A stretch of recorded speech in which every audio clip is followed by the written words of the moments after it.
Okay. Hello everyone. Thank you for coming. I think I will start now, and if anyone comes, they can just walk in and sit. It's okay. Also, I keep the doors and windows open because it will get very difficult to be here with the oxygen running out. But I will just say welcome to this presentation about Lunar Punk, which I will explain in a minute. I will try to keep some minutes in the end for questions. So if you have any thoughts or questions, just please remember them or write them down so you can ask me in the end. So, what is Lunar Punk? It is, in very general terms, a subgenre to science fiction. It is like a young movement. I think it is just starting to evolve right now, and we can also discuss what its future will be like afterwards. So, how did Lunar Punk start? It started with the takeoff of a space mission, a moon mission called Inanna 1. 9 scientists and a goat took off to the moon in January 2026. They landed in February, and they are there right now on the moon, and they are going to stay there for 9 months. So during that period of time, they're going to explore many things. They have a goat with them. The goat will give birth to a little kid.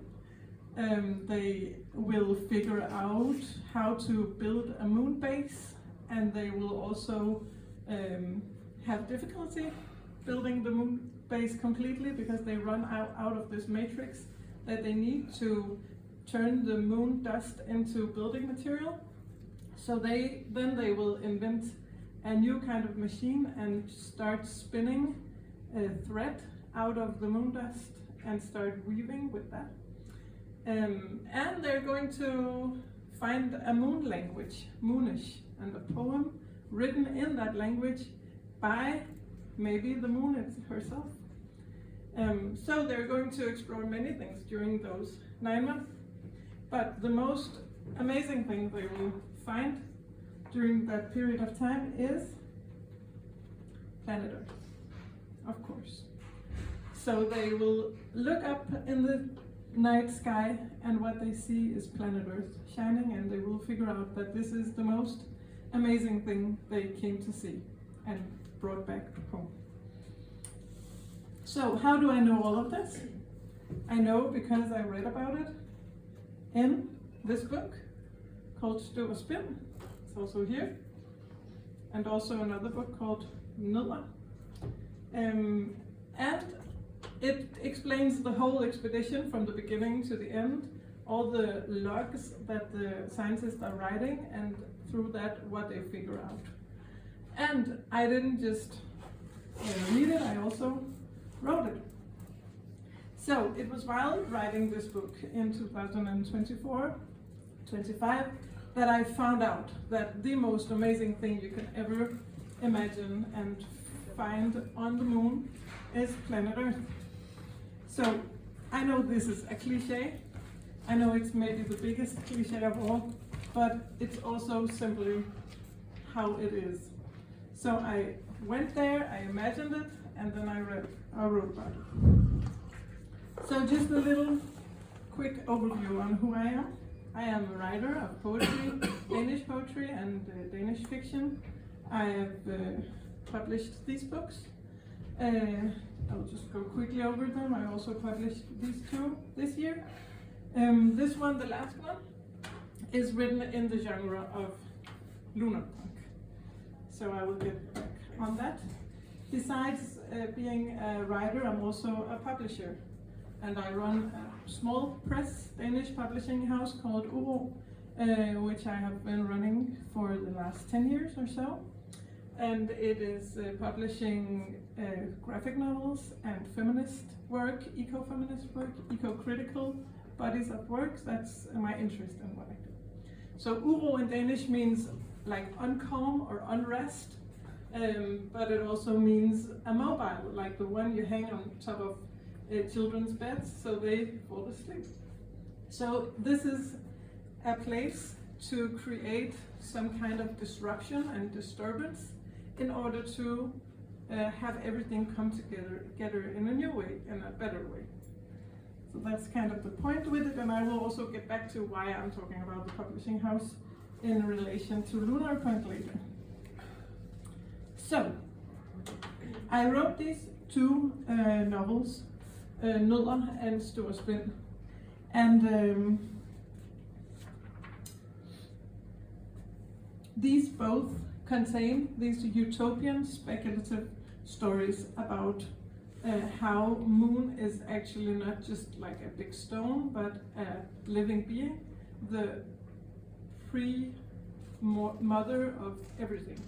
So, Moon is the reason that life exists on Earth, and Moon is like giving care and giving its generosity to the Earth. That's what they figure out during this period of time. And like when you see the Moon, when you see the Earth from the Moon, you of course forget all the disagreements, all the differences, and you see only unity.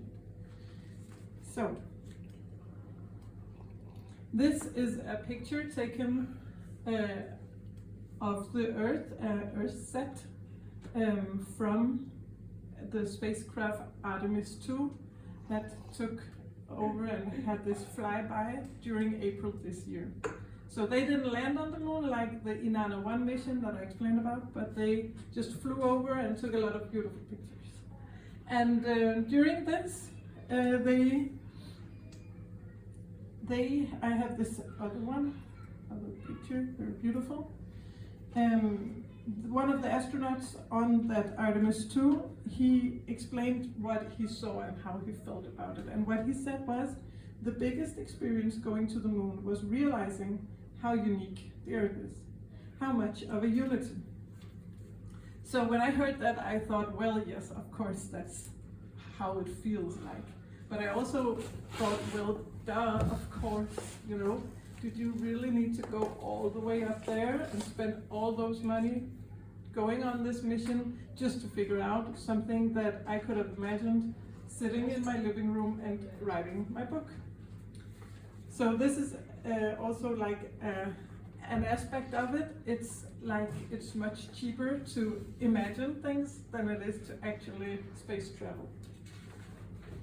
So now I will get to, so this is a picture from the book where they build up the base, and then that's the full Earth. They see the new Earth and the full Earth in different times, and they think these things. So now I will get to what solar punk or what lunar punk actually is. I will get to solar punk later. So lunar punk is imagining the notion of radical care. So understanding that without Moon there would be no life on Earth, and this is not just speculative fiction. This is like reality.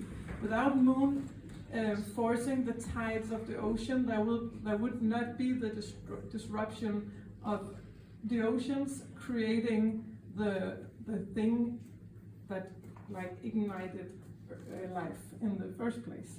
And without Moon, like keeping the Earth in balance, the Earth would just spin very, very quickly around, and it wouldn't be possible for anything to live on it. So we are dependent on the Moon in many ways in order to have life on Earth. So in this way, it's like actually true. And Moon is the reason we are here. The size of it and the way it's balancing everything with Earth. So I will get a little bit more into what lunar punk is. Lunar punk is an eco-feminist, moon-appreciative subgenre of science fiction. That's how I explain it. It's a way of creating science fiction without going to the high-tech version of science fiction, more of a soft version and more of a version that understands that everything is filled with generosity. So based on cyclical narrative forms and the understanding that all life on Earth is intertwined and should be recognized for its importance in the big web of everything. And Lunar Punk is based on the premise that all life on Earth and in the oceans have equal rights to live. So this is like the conclusion of it. If everything is alive and everything is the children of Moon, then nothing has a more right to live than anything else. And habitats counts as life too, since nothing can live without its home. So the biggest habitat we have of all is of course planet Earth itself. That's like the biggest child of the Moon, you could say. So Lunar Punk meets Moon as the primordial mother of life on Earth by virtue of the fact that Moon controls the tides and has thus helped to create the rhythm and framework for life to rise. And the central understanding is that all living beings are children of the Moon and therefore all have equal rights to protection and well-being. No one, and not even humans, are entitled to more than others. So, writing in this genre of Lunar Punk embodies this fact, either writing it as if it was already an acknowledged fact in our society, or by considering and narrating about occurrences through which societies can become more aware of it. So either in Lunar Punk fiction, either this is simply how everyone sees the world. Of course, everything has equal rights, or should have equal rights. So it either has this as the common understanding, or like the goal towards which everything is going. So like ecofeminism, Lunar Punk links the oppression of women with the oppression of other minoritized humans, and with the oppression and abuse of nature, both the living and the non-organic kind. Everyone and everything deprived of agency by patriarchal culture should organize and join forces. So in this sense, the more privileged should commit to contributing more and speaking on behalf of, or giving platforms to, the less privileged. And one example is everyone with a voice, that is every human being, could give their voice to everyone without a voice, or those who have voices or languages that we don't understand, the other species. So writing in the genre of Lunar Punk is taking up this commitment, giving agency to all Moon's children, including the rivers, the earth minerals, the plants and the animals, examining how we can strengthen our empathy and respect for other life forms through literature. So we must think, speak and act as if a new world already exists, in order to thereby make it exist. So this is like where the punk comes in. We must first and foremost experience that just as Moon emits her own light, which you can read about in the first novel, Noah, how it's actually like this. The Moon is not reflecting the sun's light, but actually has its own light to emit. Where was I? We also emit our own light, which is not a reflection, but an energy that we can make grow in strength, our imaginary force that is called our lunargy.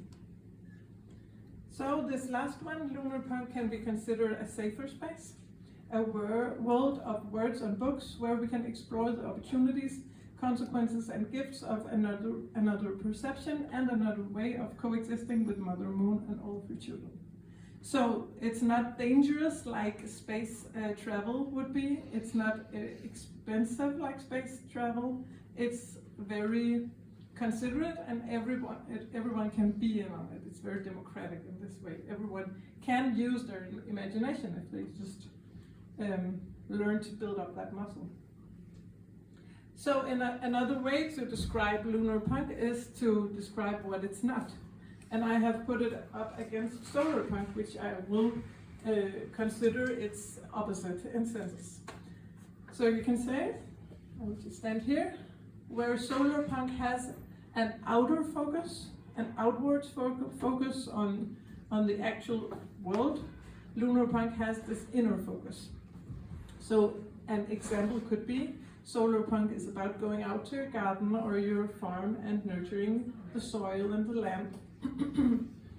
in generous ways. But Lunar Punk is nurturing the dream, like the dream behind having this garden. So in order to have the garden, first you need to dream it up. So solar punk is energy stored in leaves, energy stored in solar panels and batteries. Lunar punk is energy stored in our imagination.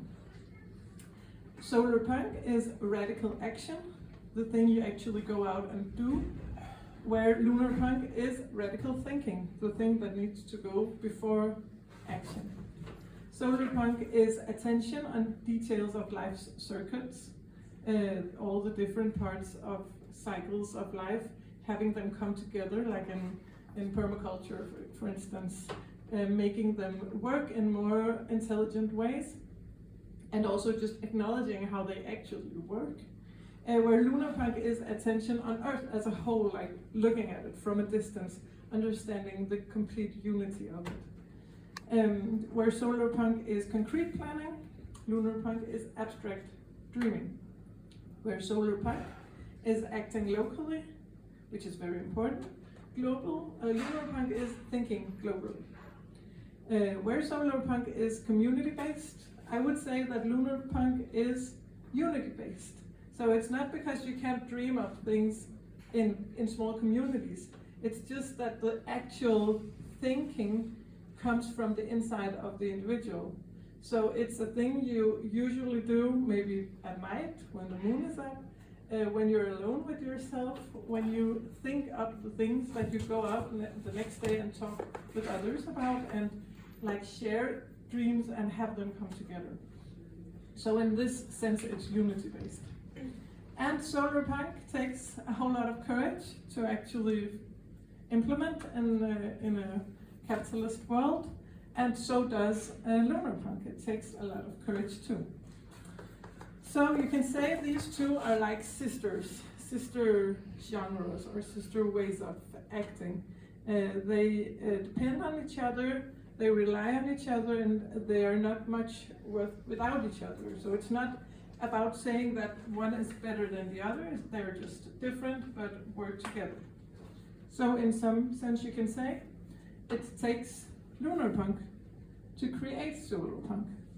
So this is also, in the beginning I said that lunar punk is new. I think it's new as a coined phrase, but it's not new in that sense because it has always been there, like just inside of solar punk. So sometimes you don't even need solar punk. You don't need to go on that mission and do all of those things and experience a whole lot in the actual world in order to figure things out. You can just imagine it. You can have, like, instead of from now on and the next 2 years, there will be a whole lot of planning because humans are planning to go to the moon and actually have a base there.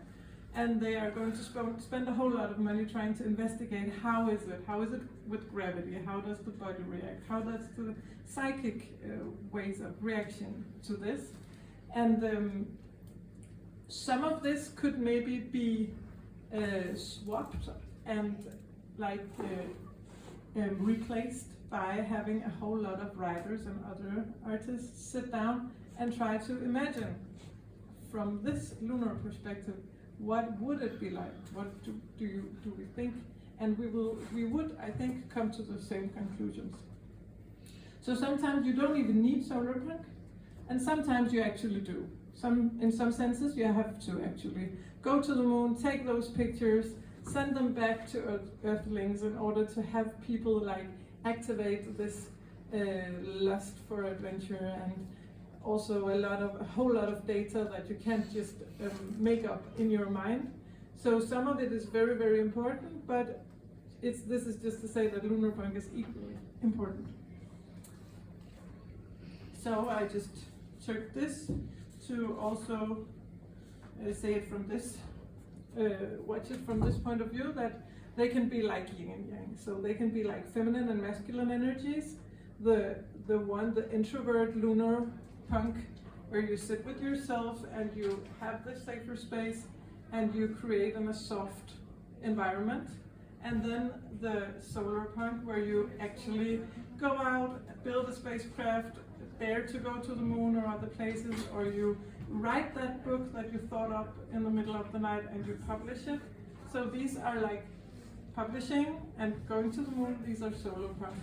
But making up the idea to go there in the first place, that's the lunar punk.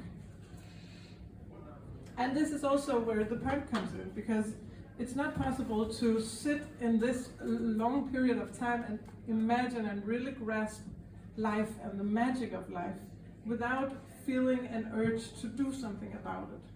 So it becomes a bit political. It becomes an urgency to act in a world that's not like expecting for you to act on these things in such a radical way.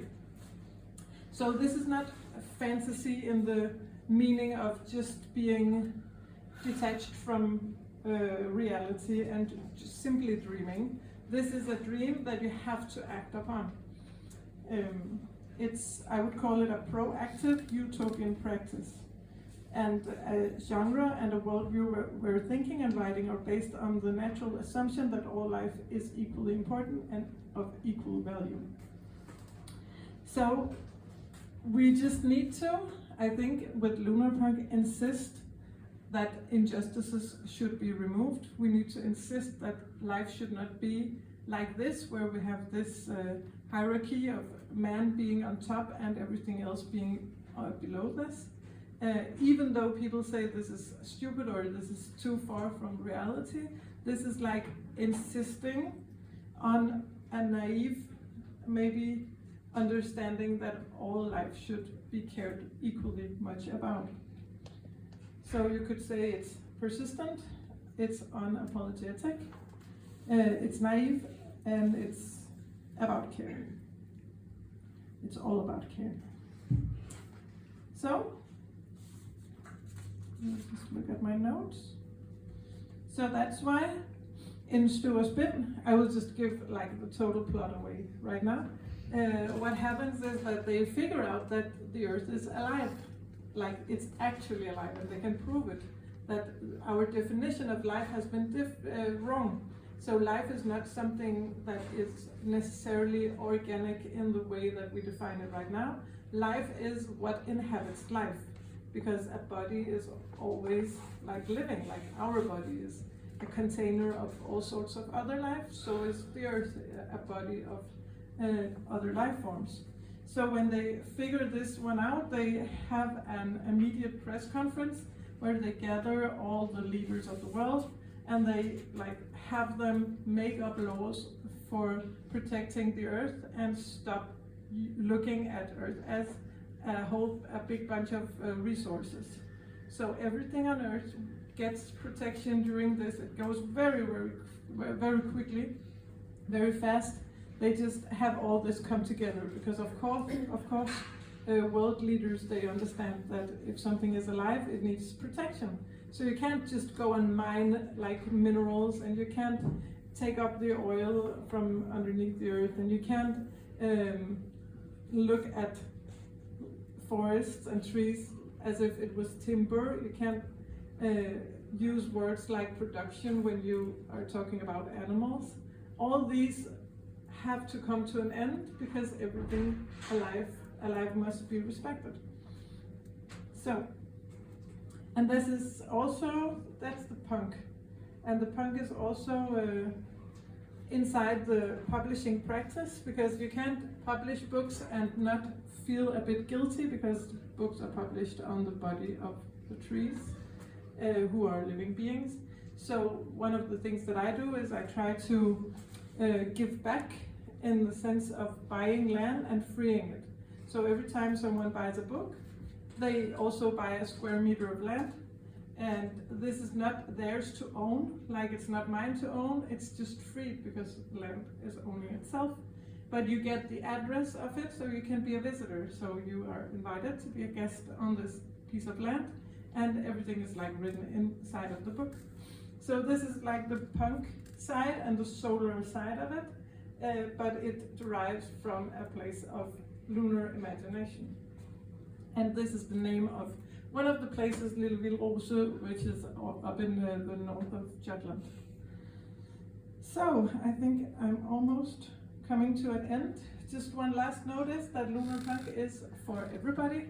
Everybody can use their imagination. Everybody can try to imagine a better world, not just slightly better with slightly fewer parking lots and slightly more city trees, but like radically better.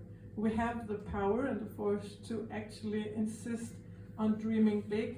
And when we do that, it changes our baseline, because then when we go out and we see what is actually going on, we can't just accept it. We have to do something. And then we get creative and we figure out individually what we're, each of us, how we're going to react on that. So it's for everyone.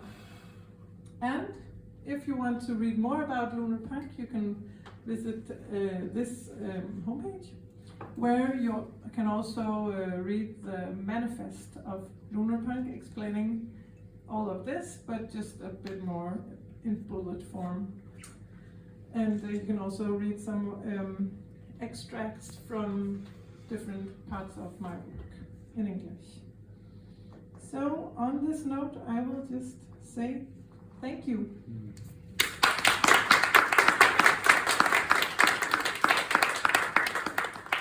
And I will open the floor for questions if you have any. There are a few. I will just start here and go this way.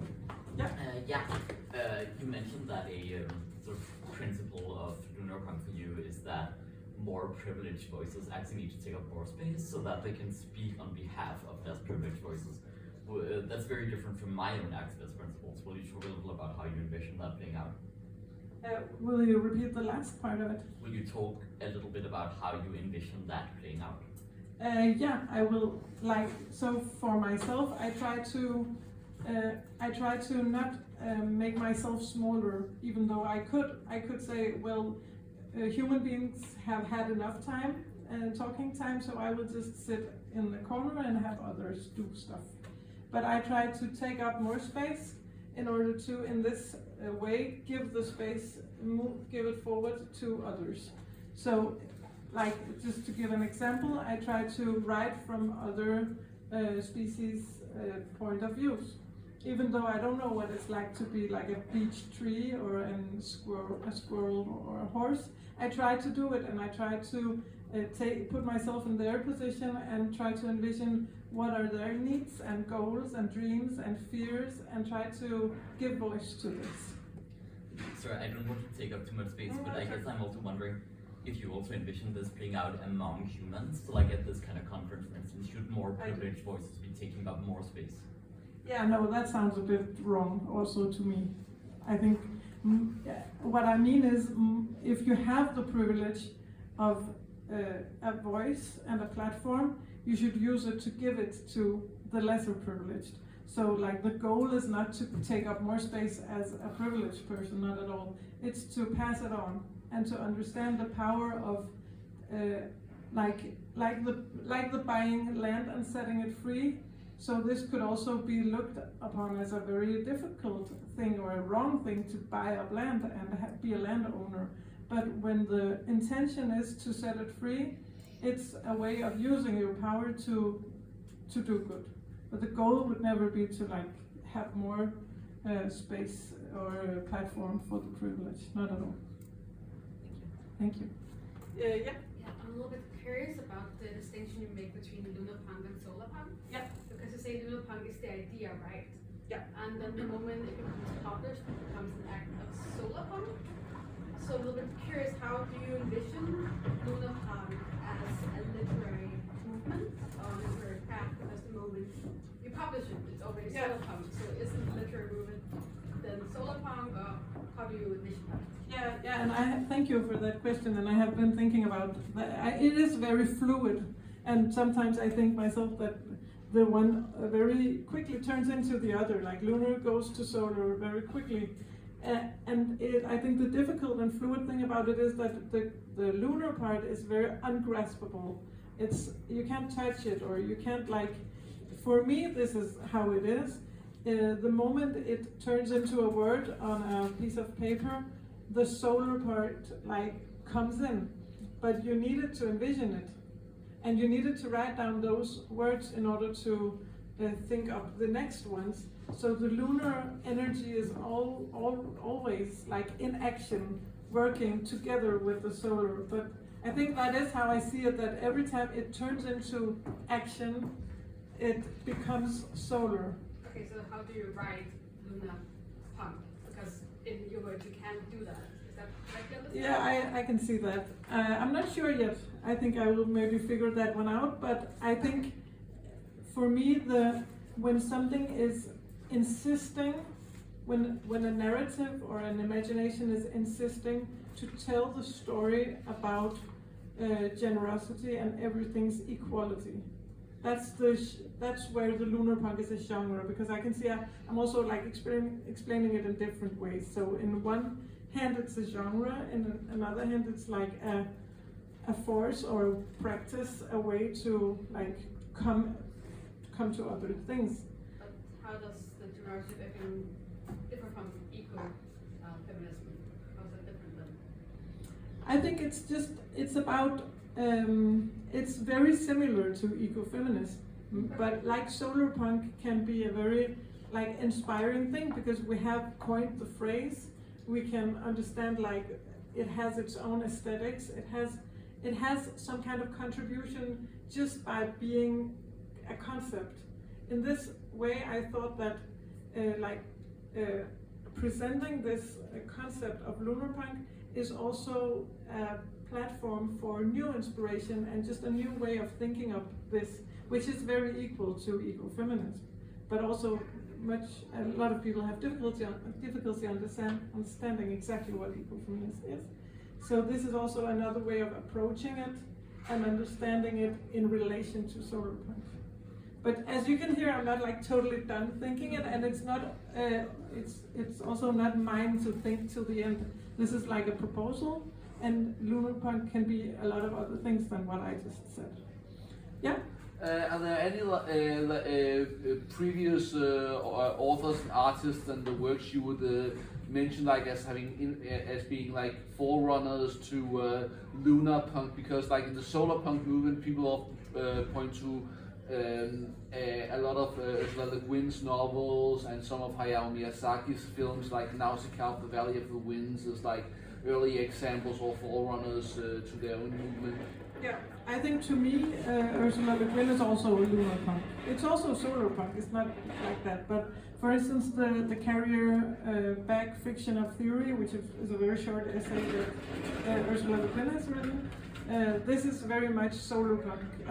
Lunar punk to me, because it's pointing to the fact that we need circular narratives, like mimicking the circle of life and the way that life goes on and on repeatedly instead of like a sword. So this turning it more feminist is I think for me more lunar punk. So when you look at all science fiction, a lot of it is a bit more masculine and a bit more high-tech fi. Yeah. And that ones I wouldn't call like lunar punk. But the ones that try to imagine a world where everything is cared for and caring for each other, I would say that one. That's like what is it called? In Danish it's Mandelsolens Planet. François de Bonne, I think, French.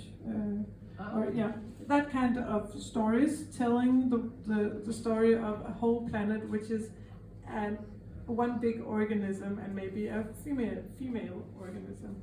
That would be lunar punk to me. But it's a good question. No, I haven't thought that one either till the end. Yeah. Thank you for the presentation. I love Thank you. A wild, ambitious artist manifesto for a weird genre. It's kind of a Thank you. Danish tradition that I really love. So you talked a lot about dreams and sort of like that internal sort of spiraling into yourself logic as part of Lunar Punk. Yeah.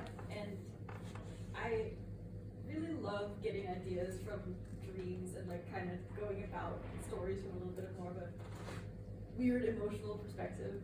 But part of having dreams is also the nightmare part. And I'm wondering, do you think there's any like what are the like scary nightmare sort of like edge cases inside Lunar Punk? What are the like what's in conversation in there? Yeah, like the dark side of the moon. Yeah. I haven't explored the dark side of the moon because I'm not very much interested in that.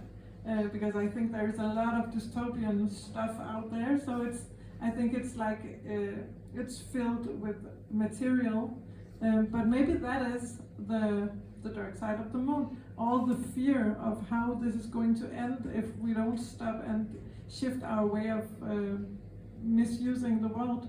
So maybe all the fears, and that's the biggest nightmare, that the Gulf Stream will collapse and all of these like realities, but also how it will affect us, how we could turn against each other and stuff. That could maybe be, I think, the nightmare part. But I really prefer to stick with the utopian dreams, because I think we need to insist on making up the worlds that we want to see in order to find out ways to get there.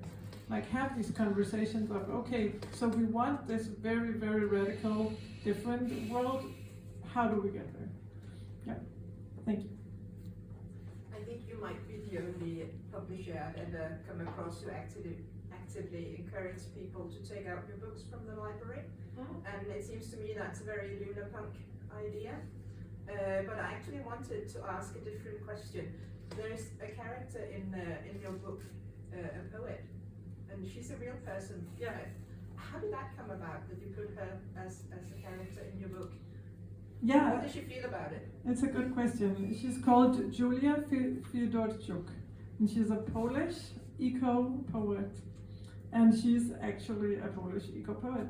And it came to me in this way because I wanted to give poets a place in science. I have this strong idea that art could contribute a whole lot more to science, where we are now in time and place.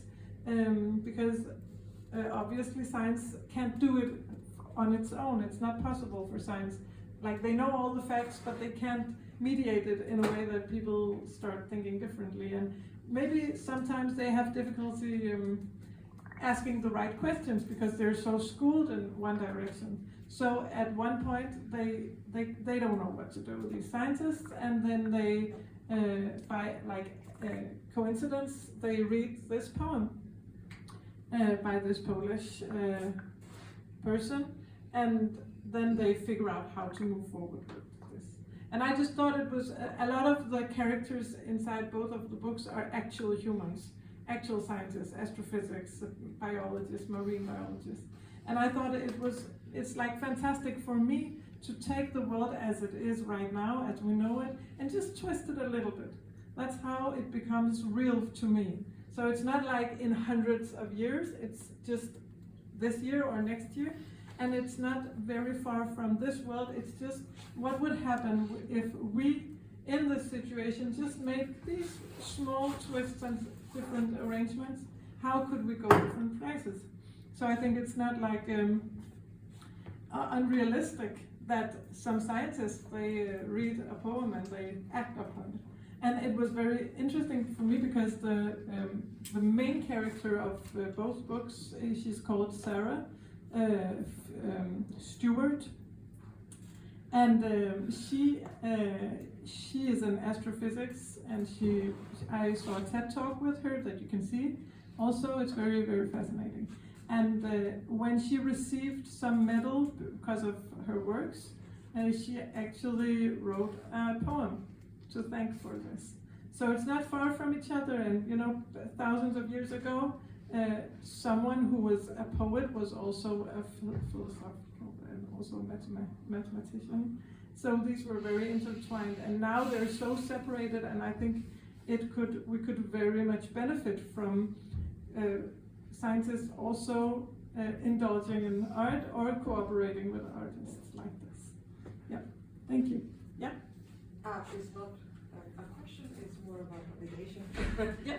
For you, I am an artist working with astrophysics and sciences in general. So I work exactly in that land, I guess. Wonderful. And it's growing insanely and exponentially at the moment. Really? There's more and more artists going into the science sphere because they realize that humanities and science should be together, especially as planetary things grow and grow and grow is something more of a need. Yeah. So I definitely see a need for like lunar punk and solar punk and more of that. And I see that in my work day to day. We have initiatives now, Thrive in Space or lunar projects and things like that are trying to build new narratives. And I think like authors and poets and are more and more encouraged as we go. We have an astrophysicist that is also a poet, Canadian poet, and he's the one that created the Lunar Codex project. And he's currently created a museum in the moon for artists. So there's our growing narratives going around that is definitely what you see. You cannot build what you cannot imagine, and that it's wonderful that is also narrative like this in Denmark. So that's probably validation. You're completely correct. Yeah, I'm so happy to hear that. Yeah. Yeah. And it makes a lot of sense that everyone wants to contribute to this situation from wherever they are, so artists, but also everyone else.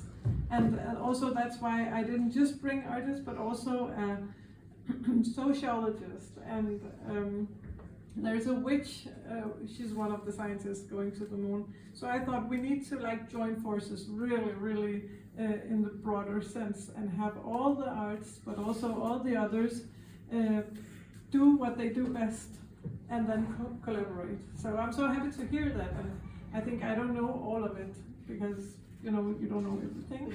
So I'm happy to find out that it's developing at the moment. Yeah. And it makes sense to me because, yeah, of course, when you're in sciences, you have by now figured out that numbers and data and facts are simply not enough. You need feelings. And who can create feelings? Well, artists can.